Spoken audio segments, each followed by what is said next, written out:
Everyone, welcome back to your favorite Ashish cooking channel, House of Delicious and Spices. So today I'm going to introduce a finger snack, BabyCorn Kebab. It is served as a welcome starter at most of the parties. It is very easy and simple recipe, ready in 5 minutes.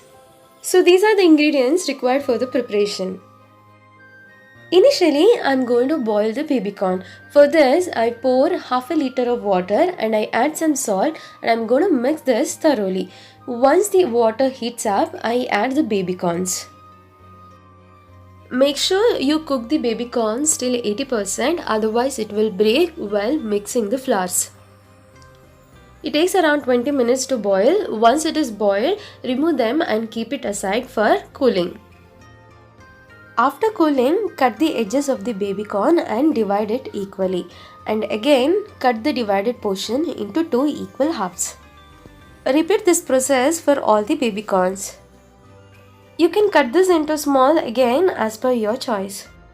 In a mixing bowl, I add corn flour and maida of around 1 tablespoon each, 1/4 teaspoon of garam masala, half a teaspoon of coriander powder, 1 teaspoon of chilli and the salt as per the taste.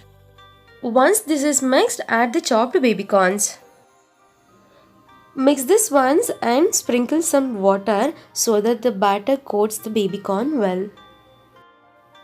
Pour the required oil for frying. Once the oil is heated, drop the baby corns one after the other.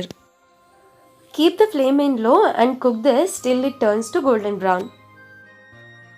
Once these are fried well, transfer this to the serving plate. So the mouth-watering, delicious and the crunchy snack BabyCorn Kebab is ready. So that is about today's episode, BabyCorn Kebab. Make this today and share your feedback via comment section. Stay tuned and stay connected only with your favorite Ashish cooking channel, House of Delicious and Spices.